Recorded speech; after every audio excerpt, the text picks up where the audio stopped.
The dust hadn't even settled from the departing locomotive when Violet Campbell realized her entire world had just rolled away on iron wheels, leaving her stranded on a platform that suddenly felt like the loneliest place in the Arizona territory. She stood there with her carpetbag at her feet and her heart hammering against her ribs, watching the train become nothing more than a dark speck against the blazing afternoon sky of August 1883, carrying away the man who had promised to marry her in San Francisco but had apparently reconsidered somewhere between Tucson and this god-forsaken station called Gila City.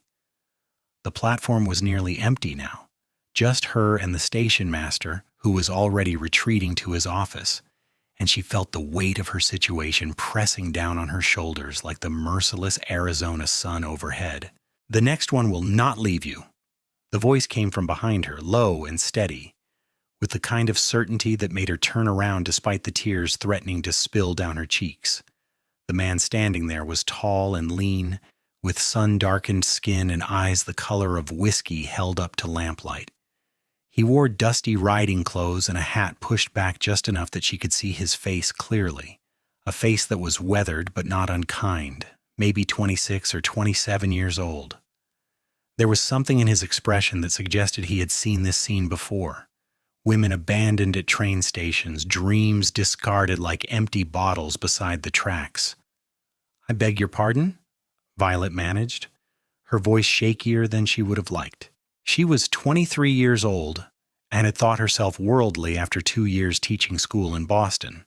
But nothing had prepared her for this moment, this humiliation, this terror of being truly alone in a territory she had only read about in newspapers. "The next train," the cowboy said, stepping closer but maintaining a respectful distance. "When it comes through tomorrow afternoon, it will not leave you behind. I give you my word on that." "And who exactly are you to make such promises?" The question came out sharper than intended, but Violet was too rattled to care about propriety. Her fiancé, or rather her former fiancé, had made plenty of promises too, and they had all proven worthless the moment he had shoved her luggage off the train and told her he had made a mistake, that he could not marry a woman who talked back, who had opinions about things women should not concern themselves with, who had actually believed him when he said he wanted an educated wife. "Isaac Ingram," the cowboy said, and he did not offer his hand because his hands were dusty from work, and he seemed to understand that she was barely holding herself together. "I run cattle on a spread about 8 miles north of here. I was in town picking up supplies when I saw what happened on that platform. Saw that man push your bags off and saw the look on your face when you realized he meant it." Violet felt her cheeks burn with shame. "You witnessed my humiliation then. How wonderful! I suppose the whole town will be gossiping about the foolish Eastern girl abandoned by her intended?" "This town has seen worse," Isaac said quietly, "and anyone worth knowing will not think less of you for another man's cowardice. Come on now, let me help you get your bags to the boarding house. Mrs. Henderson runs a clean establishment and she will not overcharge you. You can rest up tonight and catch the westbound tomorrow." "I cannot afford a boarding house," Violet admitted, the words tasting like copper in her mouth. "Thomas, that was his name. Thomas Whitfield. He had both our tickets and most of my money. I have exactly $4.30 to my name." Isaac was quiet for a moment, and Violet braced herself for pity or worse, for some improper suggestion that desperate women sometimes had to entertain. But when he spoke, his voice remained steady and businesslike. "Mrs. Henderson owes me a favor. I helped her son out of some trouble last spring. She will give you a room for tonight and breakfast in the morning, and I will cover whatever else you need until you can get where you're going." "Where were you headed anyway, San Francisco?" "Yes," Violet said, and then because she was tired and heartsick and the sun was beating down on her head making her dizzy, she added, "Thomas had a position waiting there, clerking for a shipping company. We were supposed to be married by a judge and start our new life together. I gave up my teaching position in Boston for this. I said goodbye to my sister and her family, and I traveled halfway across this country for a man who could not even look me in the eye when he decided I was not worth the trouble." The tears came then, hot and angry, and Violet hated herself for crying in front of this stranger. But Isaac just picked up her bags, both the carpet bag and the small trunk, hefting them like they weighed nothing at all. "Come on," he said. he said. "Let us get you out of this heat. You can fall apart properly once you are somewhere with shade and cold water." The practicality of it, the lack of false comfort or empty platitudes, somehow made Violet feel fractionally better. She followed him down the platform and onto the main street of Gila City, which was smaller than she had imagined. Just one dusty road lined with wooden buildings that looked like they might blow away in a strong wind. There was a general store, a saloon, a livery stable, and the boarding house, a two-story structure that at least looked relatively sturdy. Mrs. Henderson turned out to be a stout woman in her 50s with sharp eyes and capable hands. She took one look at Violet's tear-stained face and Isaac's grim expression and asked no questions, just showed them up to a small but clean room on the second floor. "I will bring up some water for washing," she said. "Supper is at 6 if you are hungry."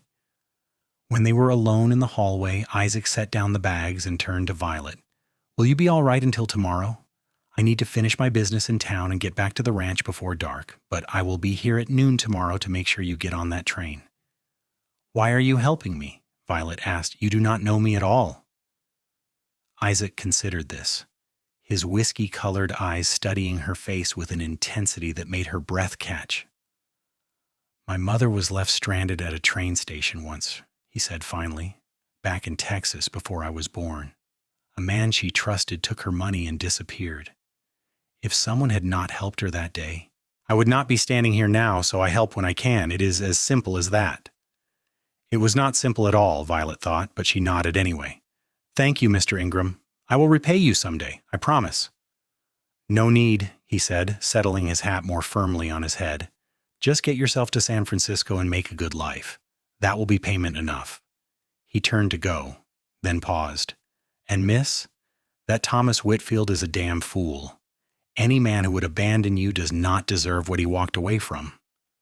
Then he was gone, his boots echoing on the wooden stairs, and Violet was alone in a room in a town she had never heard of until today, with no money and no prospects and no idea what she was going to do when she reached San Francisco without a job or a husband waiting for her.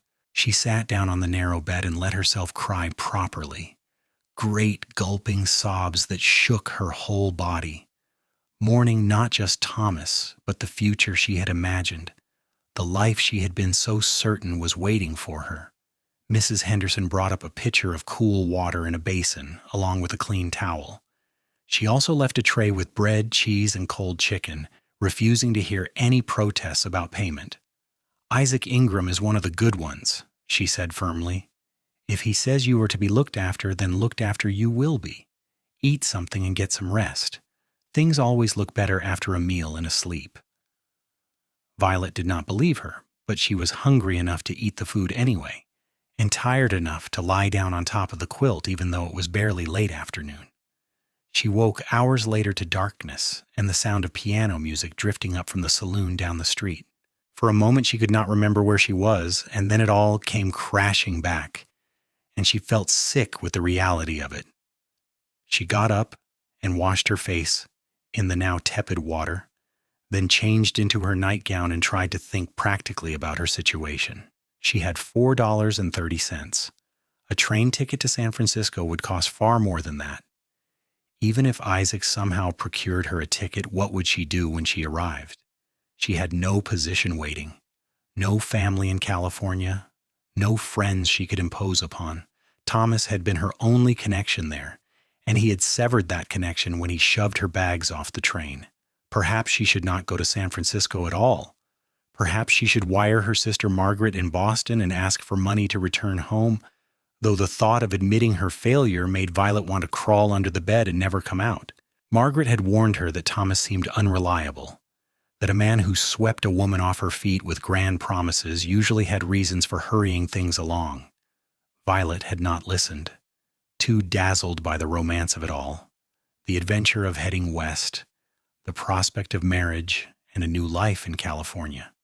She was still awake when dawn broke, having spent most of the night alternating between despair and anger. The anger felt better, more useful. She got dressed in her second-best dress, a practical gray cotton that would not show the dust, and pinned up her dark blonde hair with hands that were steadier than they had been yesterday. Whatever happened, she would face it with her chin up and her dignity intact. Breakfast in Mrs. Henderson's dining room was a quiet affair. There were 3 other guests, all men, all traveling through on business of one kind or another.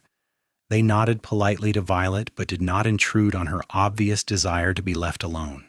The food was good, eggs and bacon and fresh biscuits with butter and jam, and Violet ate more than she usually did, uncertain when her next meal might come. She spent the morning walking around Gila City, such as it was. The town had sprung up to service the nearby mines and the cattle ranches that dotted the surrounding territory. It was not the lawless hellholes she had read about in sensational novels, but it was rough around the edges, the kind of place where everyone knew everyone else's business and strangers were noted and discussed. She could feel eyes on her as she walked past the general store, the dress shop, the tiny office that served as both post office and telegraph station. At the telegraph office, Violet stood outside for a long moment before finally walking in. The clerk, a young man with ink-stained fingers, looked up expectantly. "I need to send a wire to Boston," she said, her voice firmer than she felt. "Certainly, miss, 5 cents a word." Violet did the mathematics in her head. She could afford a short message, but it would take nearly all her remaining money. And then what? Wait in Gila City for Margaret to wire funds back, which could take days or even weeks? Impose further on Mrs. Henderson's hospitality and Isaac Ingram's charity? "Never mind," she said abruptly. "I have changed my mind." Back outside in the bright morning sun, Violet felt paralyzed by indecision. Every option seemed worse than the last. She was standing in the middle of the street, probably looking as lost as she felt, when a wagon pulled up beside her.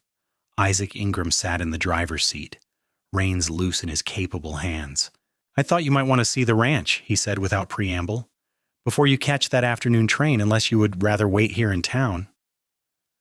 Violet blinked up at him, shading her eyes against the sun.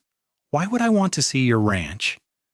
"Because you have several hours to kill, and Mrs. Henderson's boarding house does not offer much in the way of entertainment. And because I think you might find it interesting. You strike me as someone who likes learning new things." It was true, though Violet was surprised he had intuited that from their brief interaction yesterday. Teaching had been her passion, opening young minds to literature and history and the wider world beyond their immediate experience. She had loved it, had been good at it, and had given it all up for Thomas Whitfield's empty promises. "All right," she said, making a decision on impulse for the second time in as many months, though hopefully this one would turn out better than the first. "I would like to see your ranch." Isaac helped her up onto the wagon seat beside him, his hand warm and calloused against her gloved one. Then they were rolling out of town, heading north on a road that was barely more than 2 parallel ruts in the red earth. The landscape was stark but not without beauty, all muted greens and browns, and that endless blue sky that seemed to stretch forever. "How long have you had the ranch?" Violet asked, more to fill the silence than because she particularly cared. 5 years now. I saved my wages working for other outfits and bought the land when it came available. It is not much, about 2,000 acres, but the grazing is decent and there is a good creek that runs year-round. I have been building up my herd slowly, doing most of the work myself, though I hire extra hands during roundup and branding season. "That sounds like a hard life."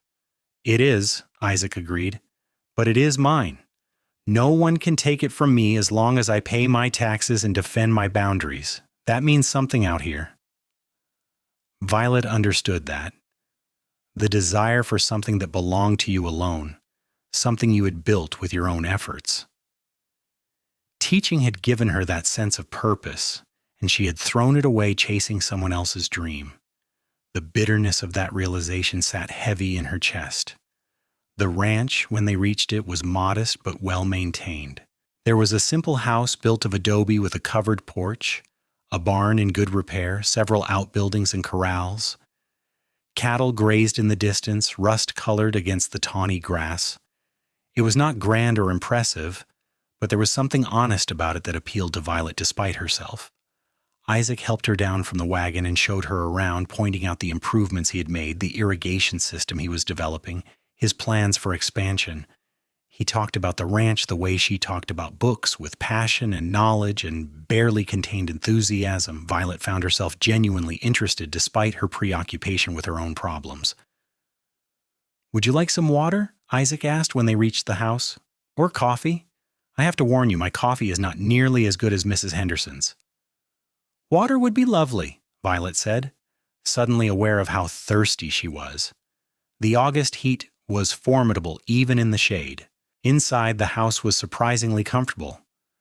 One large main room served as kitchen and living space, with a stone fireplace at one end and a serviceable kitchen area at the other. There were 2 doors leading to what must be bedrooms, and everything was clean if Spartan. A bookshelf against one wall caught Violet's attention immediately, and she drifted toward it while Isaac pumped water into 2 tin cups. The books were well worn, clearly read many times. There were practical volumes on animal husbandry and agriculture, but also Shakespeare and Dickens, some poetry, a few histories. "You read," Violet said, surprised though she should not have been. Literacy was not uncommon even on the frontier. "When I have time," Isaac said, handing her a cup of water. "My mother was a school teacher back in Texas. She made sure I could read and write and cipher before she died. I was 12. "I am sorry," Violet said softly. "That must have been terribly hard." "It was. My father had died years before, so I went to work for a rancher who needed hands. He was decent enough, taught me the cattle business, left me alone to grieve in my own way. When I turned 21, I decided I wanted something of my own, so I came west and found this place." They stood there in his simple house, drinking water and not quite looking at each other, and Violet felt something shift inside her chest. This man, this virtual stranger, had shown her more genuine kindness in one day than Thomas had in 6 months of courtship. Isaac had asked nothing in return, had not tried to take advantage of her vulnerable position, had simply helped because he believed it was the right thing to do. "Mr. Ingram," she started, then corrected herself. "Isaac, I need to tell you something. I cannot go to San Francisco." He set down his cup carefully. "Why not?" "Because I have no money, no position waiting, no prospects of any kind. Thomas was supposed to arrange everything, and now he is gone. I was planning to wire my sister in Boston to ask for help, but even that will take time I do not have, and money I do not possess. I do not know what I'm going to do." Isaac was quiet for a long moment, his whiskey-colored eyes thoughtful. "Can you cook?" he asked finally. The question was so unexpected that Violet laughed, a slightly hysterical sound. "I beg your pardon? Can you cook? Keep house?" "I am asking because I'm in need of help around here. I spend so much time working the ranch that the house falls into disrepair and I eat nothing but beans and jerky for weeks at a stretch. I have been thinking about hiring someone to help with the domestic side of things, but most women in Kila City already have families to tend. If you are interested, the job is yours. Room and board plus $20 a month. That should give you time to figure out what you want to do next, and you can save up money for a train ticket or whatever else you need." Violet stared at him. "You are offering me employment? Just like that?" "I am offering you an option," Isaac corrected. "You do not have to take it. If you would rather return to Boston, I will lend you the money for a ticket, and you can pay me back when you're able. But if you want to stay in the territory for a while, work for me for a few months or however long suits you, the offer stands.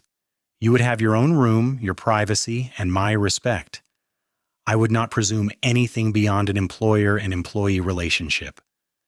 It was perhaps the most extraordinary proposal Violet had ever received, and that included Thomas's fumbling suggestion of marriage.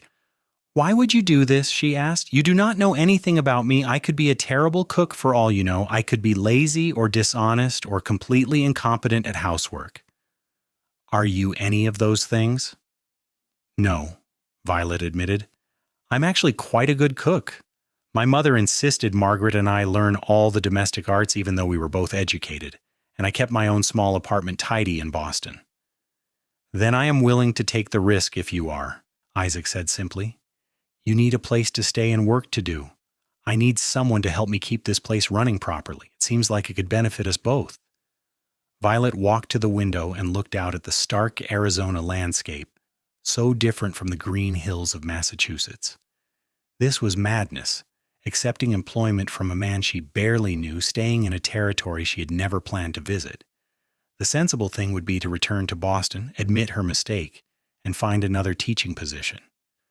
But the thought of crawling back home, defeated and humiliated, made something in her rebel.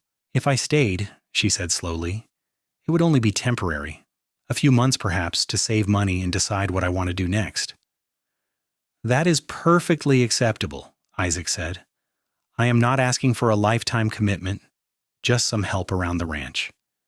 "And you would respect my privacy? There would be no expectations beyond housework and cooking? You have my word on it. I am not Thomas Whitfield. When I make a promise, I keep it." The sincerity in his voice decided her. Violet turned from the window and met his eyes directly. "All right, then. I accept your offer, Mr. Ingram. When would you like me to start?" "How about now?" Isaac said, and there was the faintest hint of a smile around his mouth. "I have been dreading another week of my own cooking." And so Violet Campbell, who had arrived in Gila City expecting to pass straight through to California and a new life as Mrs. Thomas Whitfield, found herself instead unpacking her bags in the small spare bedroom of a cattle ranch 8 miles outside town, preparing to become a housekeeper for a cowboy she had met less than 24 hours earlier. It should have felt like a disaster, like her life spiraling further out of control. Instead, as she hung her 2 dresses in the narrow wardrobe and arranged her few possessions on the simple dresser, Violet felt something that might have been hope. The first week was an adjustment for both of them. Violet quickly discovered that Isaac had not been exaggerating about the state of the house or his cooking abilities. The kitchen was serviceable but clearly underutilized, and the rest of the house bore the marks of a man who spent most of his time outdoors and considered indoor spaces merely a place to sleep. She threw herself into cleaning, organizing, and making the space livable, finding satisfaction in the physical work that left her too tired at night to dwell on her failed plans and broken dreams. Isaac, for his part, kept his word about respecting her privacy. He left the house at dawn and often did not return until dusk, taking his midday meal out on the range. When he was in the house, he was unfailingly polite, thanking her for meals, asking if she needed anything from town, giving her space to grieve and adjust in her own time. They circled around each other like cautious strangers, both aware that this arrangement was unusual and potentially fraught with complications neither wanted to address. But gradually, slowly, they began to settle into a rhythm. Violet learned Isaac's preferences, that he liked his coffee strong and black, that he had a sweet tooth and appreciated when she baked, that he read late into the night when he could not sleep. Isaac learned that Violet liked to watch the sunrise from the porch with her own cup of coffee, that she hummed while she worked, that she was fiercely intelligent and well-read, and had opinions about everything from politics to philosophy. They started talking over meals, awkward conversations at first that gradually became more natural. Isaac told her about the cattle business, the challenges of drought and rustlers and fluctuating beef prices. Violet told him about teaching, the satisfaction of watching children learn to read, the frustration of dealing with parents who did not value education. They discovered they both loved Dickens and argued amiably about whether Great Expectations or David Copperfield was his best work. "You miss teaching," Isaac observed one evening in early September as they sat on the porch watching the stars come out. The heat had finally broken slightly, making the evenings almost pleasant. "Every day," Violet admitted. "I loved it. Giving it up was foolish, but I thought I was choosing love and adventure. Instead, I chose humiliation and disappointment." "You could teach again," Isaac said. "Gila City does not have a proper school. The children learn what their parents can teach them, or they learn nothing at all. I have heard some of the families talking about how they wish there was someone qualified to educate their children properly." Violet turned to look at him in the dim light from the house. "Are you suggesting I start a school?" "I am suggesting you think about it. You could use the church on weekdays, or if enough families were interested, they might help build a proper schoolhouse. You would be providing a real service to the community." The idea took root in Violet's mind, growing and flourishing over the next several days. She made inquiries in town during her next trip with Isaac for supplies and found that there were indeed a dozen families who would send their children to a proper school if one existed. The minister at the small church agreed to let her use the building for teaching. By late September, Violet had 7 students ranging in age from 6 to 13, and she was teaching again, feeling purposeful and needed in a way she had not since leaving Boston. Isaac helped her prepare lessons in the evenings, offering suggestions about practical skills the children would need for frontier life. He also purchased slates and primers out of his own pocket, refusing to let Violet pay him back. "Consider it an investment in the community," he said when she protested. "An educated population benefits everyone." But there was more happening between them than just a professional relationship, and they both knew it, even if neither was ready to name it. Violet found herself watching Isaac work, admiring the easy competence with which he handled horses and cattle, the quiet strength that needed no boasting. She noticed the kindness he showed to injured animals, the patience he had with his ranch hands when they made mistakes, the way his whole face changed when he smiled. Isaac, in turn, found himself thinking about Violet at odd moments during the day, looking forward to returning home not just for her excellent cooking, but for her company, for the sound of her voice and the quickness of her mind. He noticed how the Arizona sun had brought out golden highlights in her hair, how her face had lost its drawn, frightened look and become vibrant and alive. He caught himself wanting to touch her, to brush a strand of hair from her face or take her hand, and had to remind himself constantly of his promise to respect her position in his household. October brought cooler weather and roundup season. Isaac hired on 3 temporary hands and was gone from dawn to well past dark, working himself to exhaustion, getting the cattle counted and branded before winter. Violet kept the house running, prepared enormous meals for hungry men, and taught her students in the mornings before the heat became too intense. She was busier than she had ever been in Boston, but she was also happier, though she was not quite ready to examine why. It was on a cool evening in late October when things finally shifted between them. Isaac had sent his hired hands back to town and was alone at the house again, washing up for supper after a particularly long day. Violet had made a stew and fresh bread, and they ate together at the simple table, both too tired for much conversation. "You look exhausted," Violet said, noting the lines of fatigue around Isaac's eyes. "When is the last time you slept properly?" "A few days ago, maybe. Roundup is always like this, but we are nearly finished now. Another week, and things will settle down." "You work too hard," Violet said, and the words came out more tender than she had intended. Isaac looked up from his stew and met her eyes, and something passed between them, something that made Violet's breath catch in her throat. "I work hard because I have something I'm trying to build here," he said quietly, "something that matters to me." "The ranch," Violet said. "Yes, the ranch." Isaac hesitated, then added, "And maybe other things too." The air between them felt charged, full of words neither was quite brave enough to speak. Violet looked away first, busying herself with clearing the table, her heart hammering against her ribs. This was dangerous territory, feelings that could complicate everything. She was his employee, living in his house, dependent on his goodwill and generosity. She could not afford to confuse gratitude with something deeper, could not risk misreading his kindness as romantic interest. But that night, lying in her narrow bed, Violet had to admit to herself that what she felt for Isaac Ingram had nothing to do with gratitude. She had fallen in love with him, probably had been falling for weeks without realizing it. She loved his quiet strength, his integrity, the way he treated everyone with respect regardless of their station. She loved that he read poetry and understood why education mattered. She loved his dry sense of humor and the rare smiles that transformed his weathered face. She loved that he had kept his promise not to presume anything from her, that he had given her space and time to heal from Thomas's betrayal. The realization terrified her.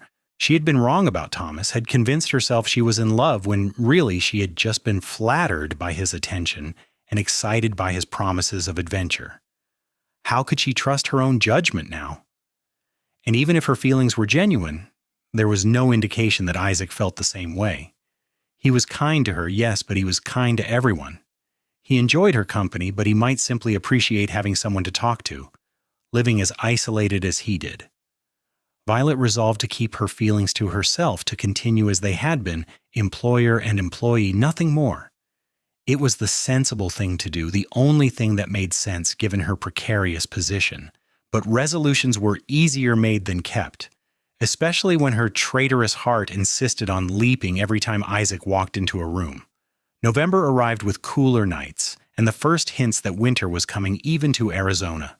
Violet's school was thriving, her students making real progress in reading and mathematics. The families paid her what they could, a few dollars here, some eggs or preserves there, and combined with her wages from Isaac, she was slowly building up savings. By spring, she would have enough money to return to Boston if she chose, or to go to San Francisco and try to find a teaching position there, or to stay in the territory and continue building the life she had started creating here. She did not know what she wanted, except that increasingly she found it hard to imagine leaving Kila City, leaving her students, leaving Isaac. This place that she had arrived at by accident, this life she had stumbled into out of desperation, had become more real and satisfying than anything she had planned for herself back in Boston. "You seem troubled," Isaac said one evening as they sat together in the main room. He was mending a piece of tack, and she was preparing lessons for the next day, both of them comfortable in the shared silence that had become their routine. "I was just thinking about the future," Violet said honestly, "what I should do when my savings are sufficient to give me options again." Isaac's hands stilled on the leather he was working. "Are you unhappy here?" he asked quietly. "No," Violet said immediately. "No, I am not unhappy at all. That is the trouble, really. I came here thinking I would stay a few months at most, and now I find myself reluctant to leave." "Then do not leave." The words came out more forcefully than Isaac seemed to have intended. He set down the tack and looked at her directly. "Stay. Continue teaching. Your students need you and the community values what you are doing, and He stopped, took a breath. "I would miss you if you left." Violet's heart was pounding so hard she was certain he must be able to hear it. "I would miss you too," she whispered. "Violet." Isaac stood up and crossed the room to where she sat at the table, then seemed to think better of getting too close and stopped a few feet away. "I need to tell you something, and I need you to know that I expect nothing in return. You are free to continue working here on the same terms we agreed to, or to leave if my words make you uncomfortable, but I cannot keep silent any longer." "What is it?" Violet asked, though she thought she already knew, hoped she knew. "I have fallen in love with you," Isaac said simply. "I have been in love with you for weeks now. Maybe since that first day when you were trying so hard to be brave even though your world had just collapsed. I love your intelligence and your kindness and the way you have made this house into a home. I love watching you teach, seeing how much you care about those children. I love talking with you in the evenings and hearing your opinions on everything under the sun. And I know this is complicated, that you work for me and live in my house, and that you might not feel the same way. But I promised myself I would be honest with you, that I would not be like Thomas Whitfield, who made promises he did not keep. So there it is. I love you, and I'm asking if there is any chance, any possibility, that you might someday feel the same way about me." Violet stood up on shaky legs, her prepared lessons forgotten on the table. "You love me," she repeated, needing to hear it again, to believe it was real. "I do, more than I thought myself capable of loving anyone." "And you want nothing in return?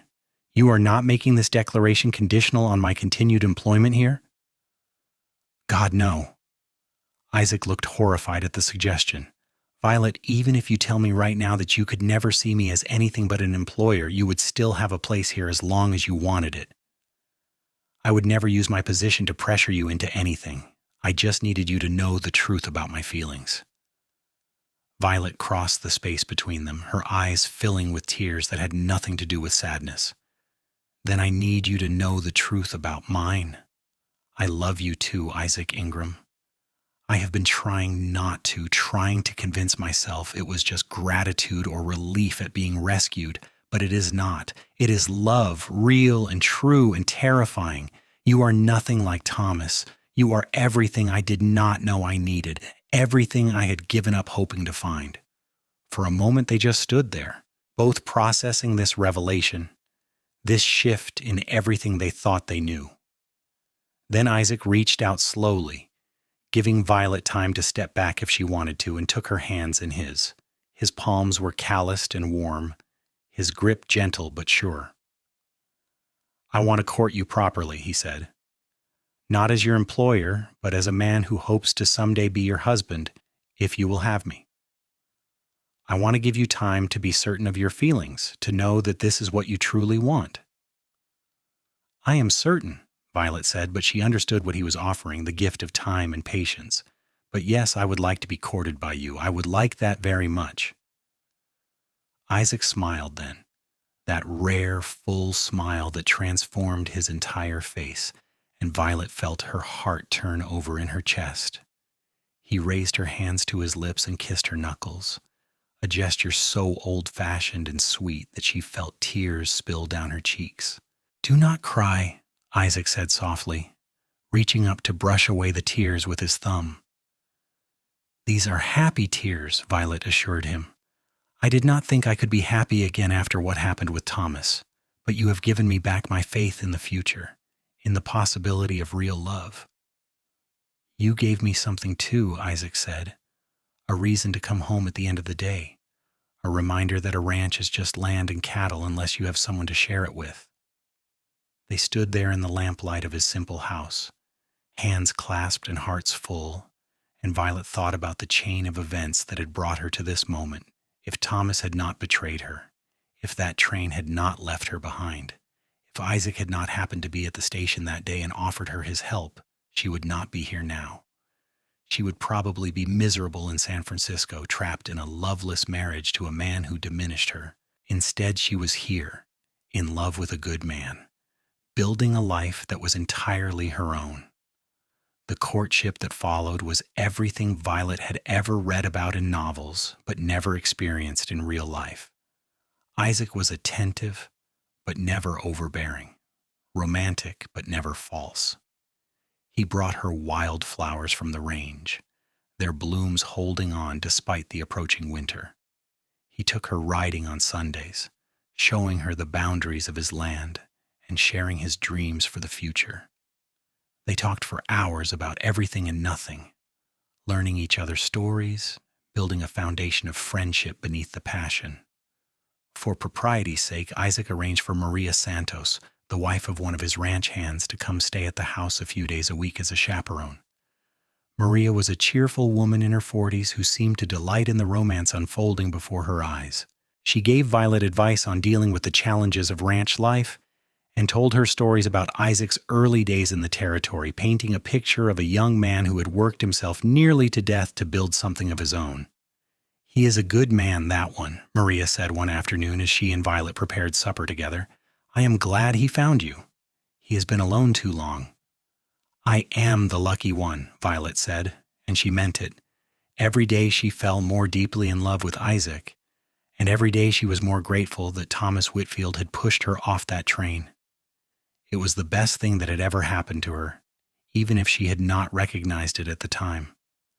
December brought genuinely cold weather with frost on the ground in the mornings and the need for fires in the evening. Violet's school took a recess for the holidays, and she threw herself into preparing the house for Christmas. She made decorations from pine boughs and berries, baked cookies and pies, created a warm and welcoming space that Isaac returned to each evening with visible gratitude. On Christmas Eve, they attended a simple service at the church in Gila City, then returned to the ranch for a quiet supper together.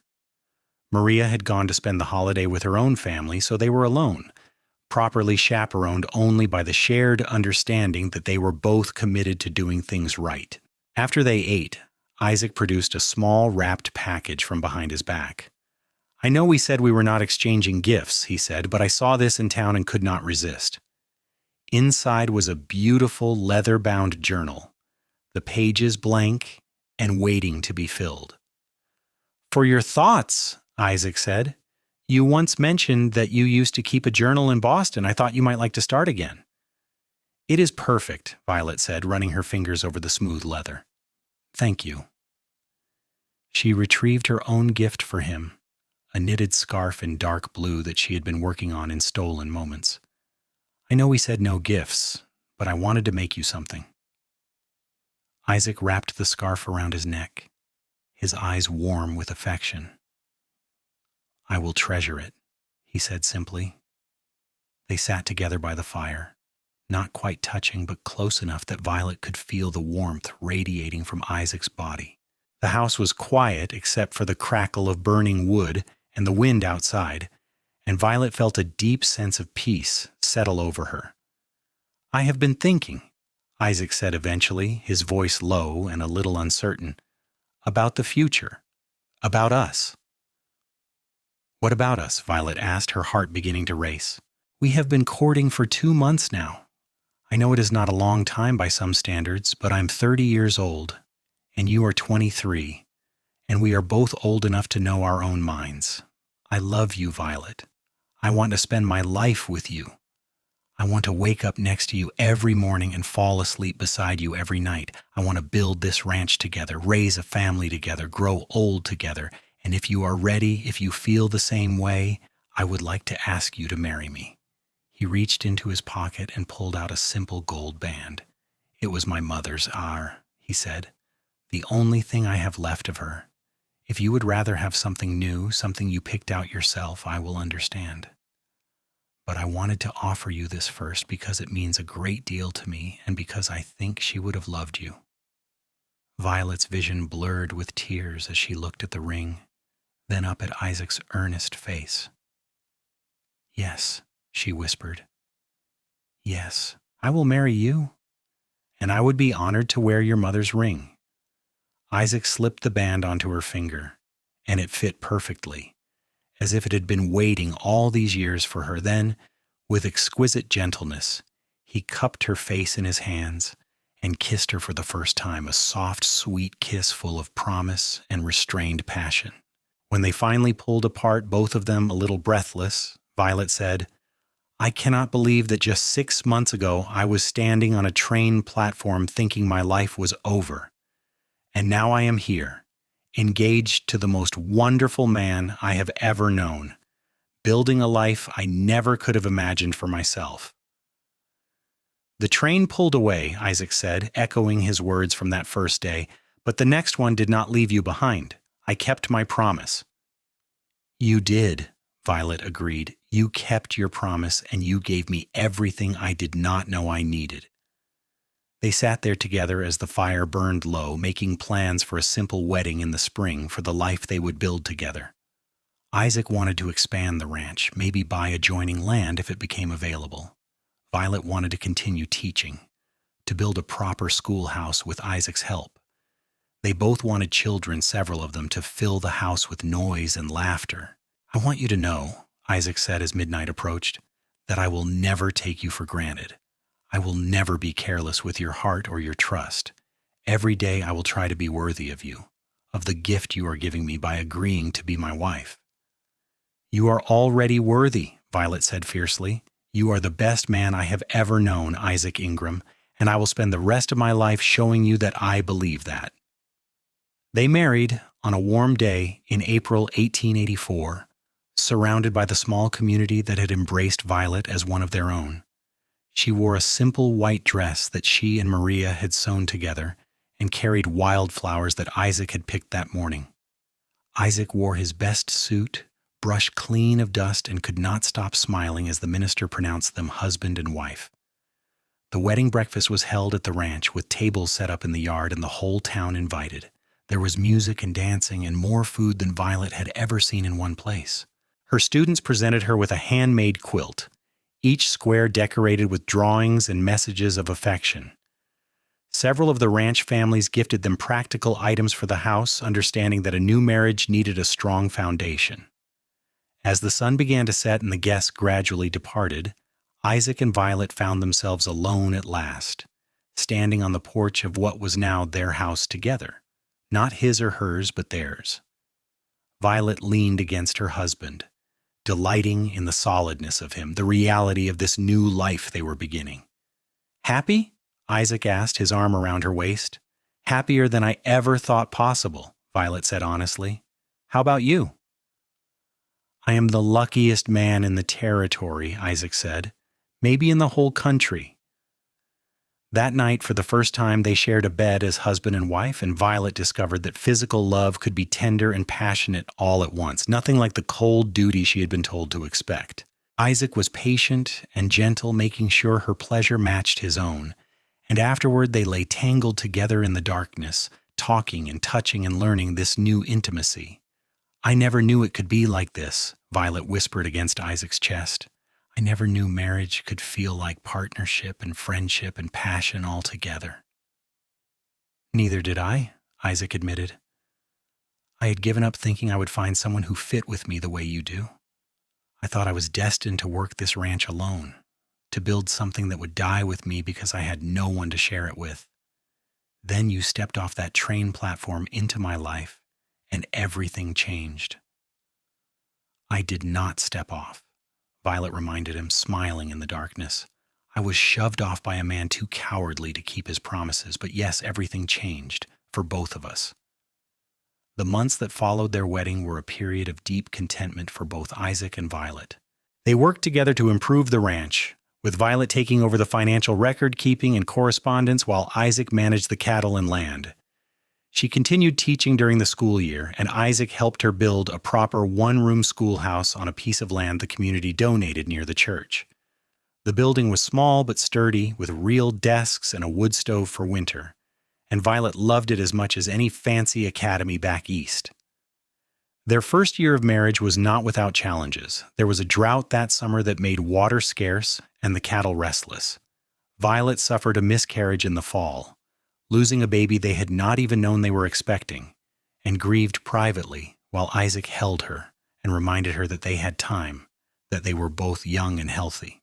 There were the usual adjustments of two independent people learning to share space and make decisions together, occasional disagreements that they learned to navigate with patience and communication. But through it all, the foundation they had built held strong. They talked through problems instead of letting resentments fester. They supported each other's goals and celebrated each other's successes. They made each other laugh and held each other through sorrows. They built exactly the kind of marriage Violet had once thought only existed in novels, the kind where partners actually liked each other as much as they loved each other. In the spring of 1885, Violet discovered she was pregnant again. This time the pregnancy held, and she bloomed through the summer months despite the heat.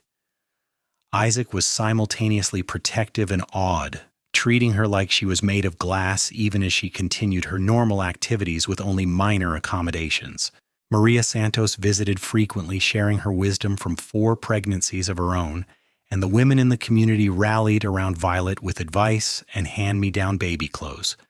Their son was born on a cool November evening, arriving quickly after a labor that was intense but mercifully short. Isaac held his wife's hand through the whole thing, ignoring the midwife's suggestion that he wait outside the way most men did. When their baby took his first breath and let out a healthy wail, Isaac's eyes filled with tears. "He is perfect," Violet said, exhausted and exhilarated as she held their tiny son. "Absolutely perfect." They named him James, after Isaac's father, and he was indeed perfect, healthy and strong with a lusty appetite and his father's eyes. Isaac was besotted from the first moment, marveling at the tiny fingers and toes, the miracle of this new life they had created together. He took to fatherhood naturally, changing diapers without complaint and walking the floor with James when he fussed at night, insisting that Violet needed her rest. Violet had to take a break from teaching that winter, but she returned to the schoolhouse in the spring, bringing baby James with her. The students were delighted with their teacher's son, and the older girls fought over who got to hold him during breaks. Violet managed to balance motherhood and teaching with exhausting determination, supported every step of the way by Isaac, who took over morning household chores so she could feed James and still get to the schoolhouse on time. Their daughter Catherine was born 2 years later, arriving in the spring of 1887 with her mother's blonde hair and a sunny disposition that contrasted with James's more serious nature. Then came another son, Benjamin, in 1889, completing their family. The house that had once seemed spacious with just 2 people now rang with the sounds of children. The organized chaos that Violet and Isaac navigated with patience and humor and deep, abiding love. The ranch prospered as the years passed. Isaac gradually bought adjacent parcels of land as they became available, expanding his holdings until he had a spread of nearly 5,000 acres. He took on a permanent foreman and several full-time hands, men he trusted to help manage the growing operation. The cattle business had its ups and downs, but Isaac was careful and strategic, saving during good years to weather the inevitable bad ones. Violet's school grew as well, eventually serving nearly 30 students from families throughout the region. The community built a small cottage next to the schoolhouse for her to use, recognizing that she could not continue making the 16-mile round trip from the ranch every day with 3 young children. During the school year, she stayed in town Monday through Friday, bringing the children with her, while Isaac came into town for supper at least twice a week. Weekends were family time at the ranch, all of them together. It was not always easy, this juggling of responsibilities and roles. There were times when Violet felt torn between her calling as a teacher and her duties as a mother.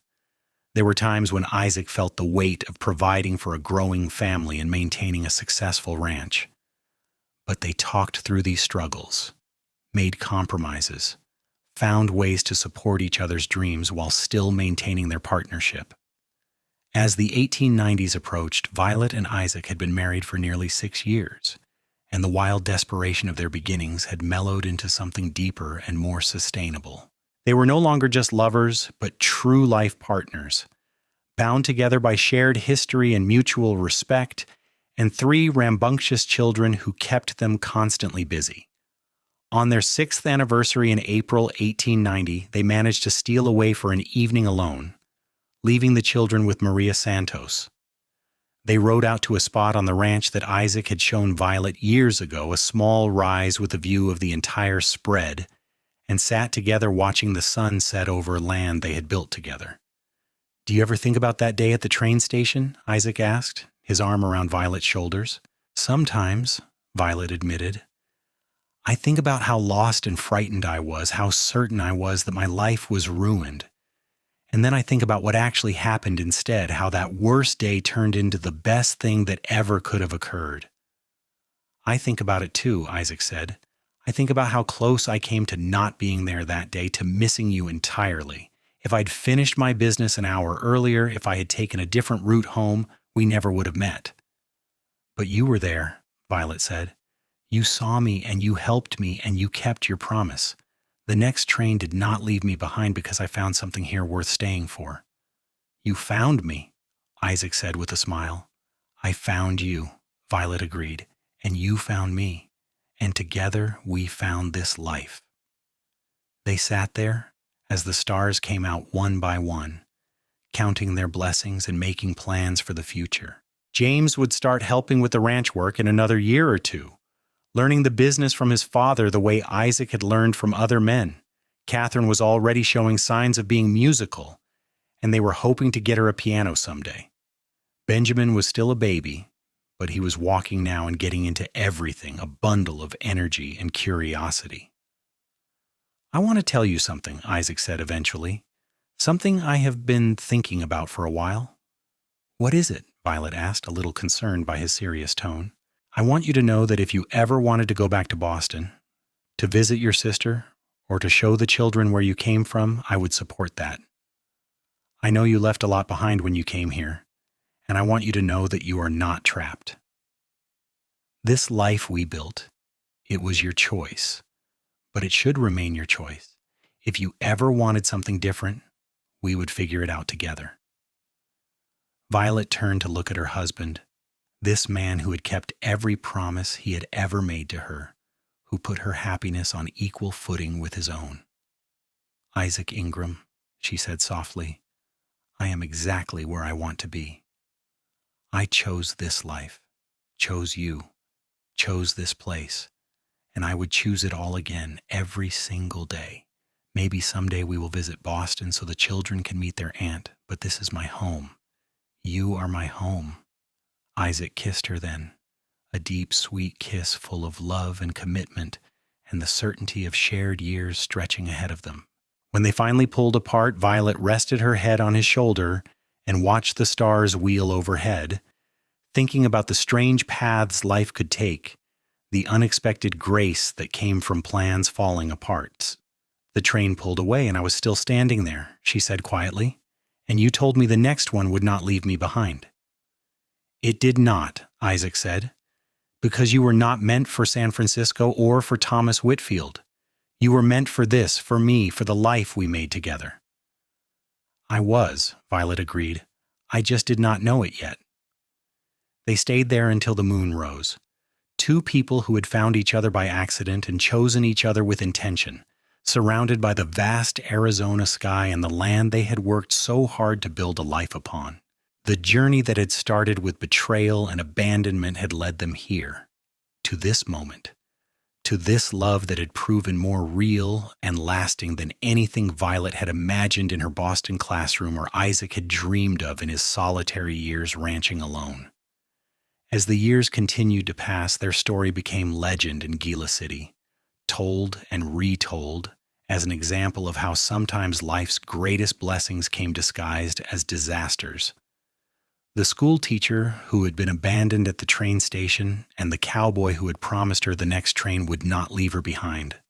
Their love story became part of the fabric of the small town, inspiring others to believe in second chances and unexpected grace. James grew into a tall, serious young man who loved ranching as much as his father did. By the time he was 16, he was essentially Isaac's right hand, managing sections of the ranch with impressive competence.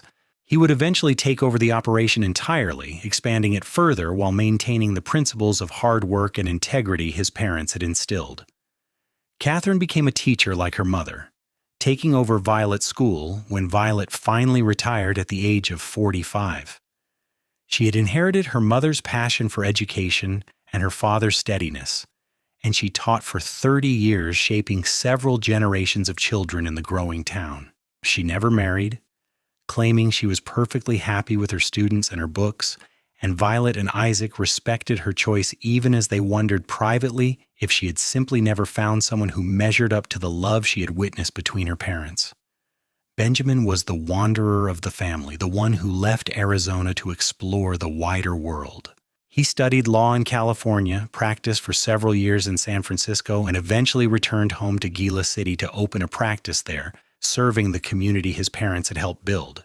He married a widow with 2 children of her own, and they added 3 more to the combined family, filling a house on the edge of town with noise and love. Isaac and Violet aged together gracefully, their hair graying and their bodies slowing, but their love remaining as strong as ever. They took great joy in their grandchildren, eventually numbering more than a dozen, and in watching Gila City transform from a rough frontier town into a proper community with schools and churches and law and order.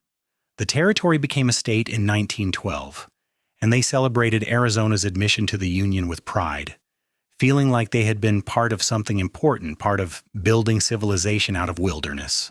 On their 40th wedding anniversary in April 1924, the town threw them a party in the church hall. Nearly everyone in Gila City attended, spanning 3 generations of families that the Ingrams had touched through the ranch, the school, and simple neighborly kindness. There were speeches and toasts, laughter and tears as people shared their memories of Isaac and Violet, of the example they had set for what marriage and partnership could be. That night, back at the ranch house that had been expanded and improved over the years but still retained its essential character, Isaac and Violet sat on their porch in rocking chairs Isaac had made himself, holding hands like young lovers. 40 years, Violet said wonderingly. How did we get to be so old? Slowly and then all at once, Isaac said with the dry humor that had never left him. Though you're still beautiful to me, you always will be. You are a terrible liar, Violet said affectionately, but I love you for it. These have been good years, Isaac, better than I ever could have hoped for. They have been everything, Isaac said simply. You have been everything. They sat in comfortable silence, watching the stars come out, the same stars they had watched together for 4 decades. Violet thought about that terrified young woman on a train platform clutching a carpet bag and feeling like her world had ended.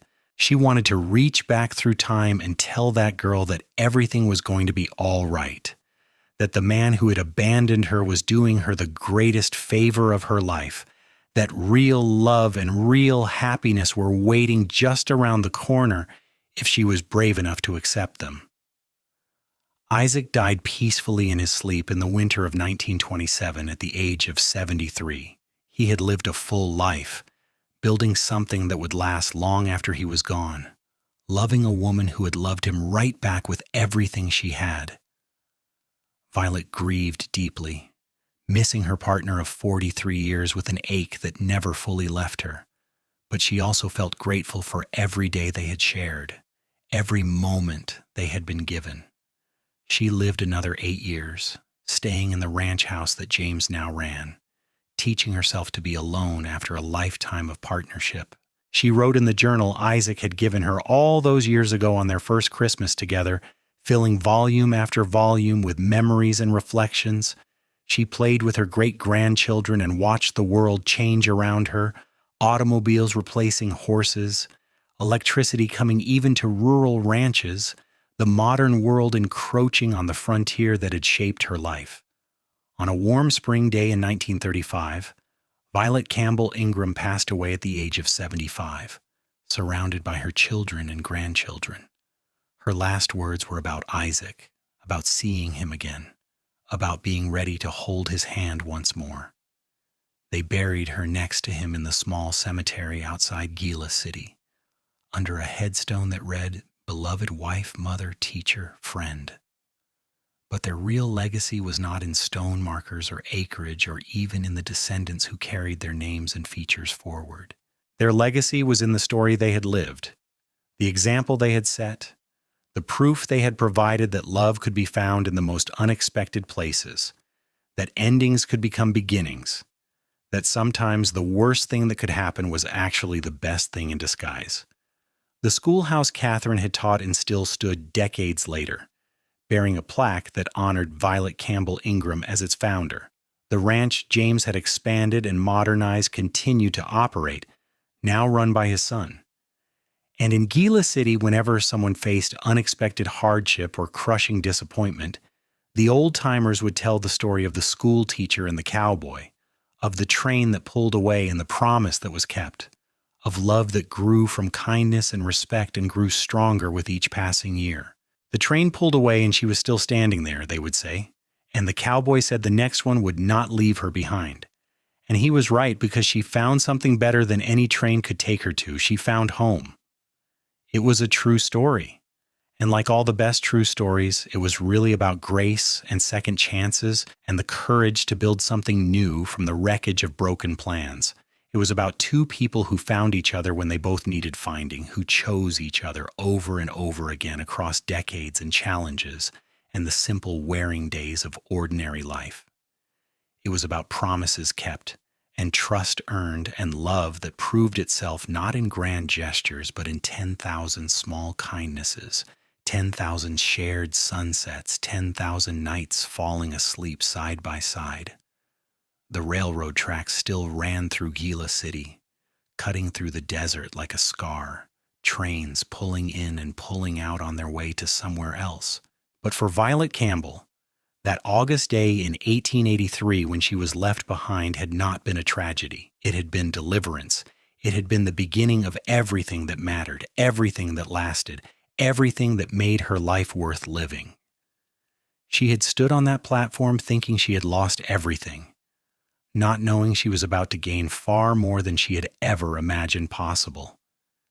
She had watched a train pull away carrying her old life with it, not knowing that a better life was walking toward her across that dusty platform, ready to make a promise he would spend the next 43 years keeping.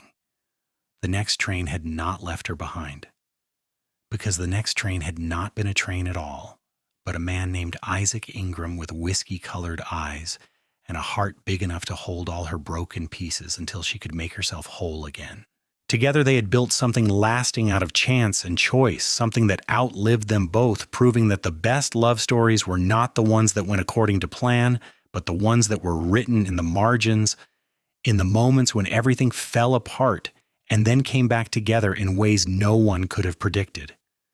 Years after both Isaac and Violet had passed, their great-granddaughter Emily found the journals Violet had kept.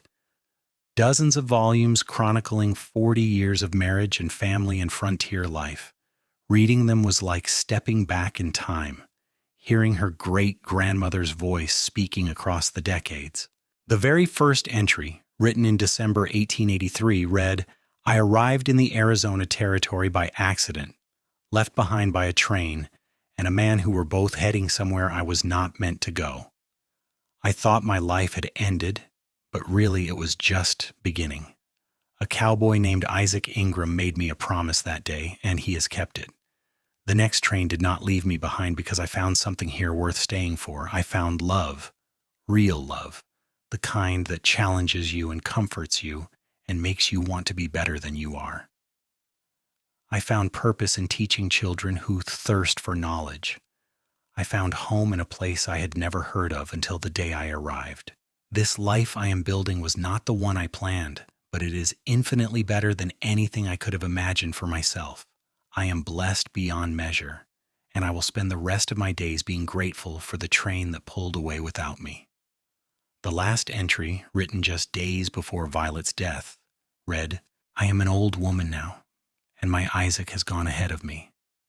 But I do not fear what comes next, because I know he is waiting.